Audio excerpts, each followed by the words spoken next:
आप हर बात में अपनी गलती की बजाय लोगों में गलतियां ढूंढते हैं। अगर आप गरीब हैं तो अपने माता पिता को कोसते हैं। अगर आपका बॉस आप पर चिल्लाता है तो आप उसके पीठ पीछे गाली देते हैं। आपको अपना गलती खुद स्वीकार करना होगा।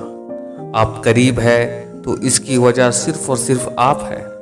अगर आपके पास कोई घर नहीं है तो इसकी वजह सिर्फ और सिर्फ आप है। आप लोगों को कोसना बंद कर दीजिए। आप ये बात मत कहिए कि मैं गरीब घर में पैदा हुआ हूँ इसलिए मैं गरीब हूँ। आप ये बात मत कहिए कि मेरे पिताजी का स्वभाव सही नहीं था इसलिए मैं भी ऐसा हूँ। जब तक आप अपनी गलती खुद स्वीकार नहीं करेंगे तब तक आप लोगों पर गलतियां थोपने के बजाय कुछ नहीं कर सकते हैं। आपको स्टेप लेना होगा, आपको एक्शन लेना होगा, आपको वर्क करना होगा।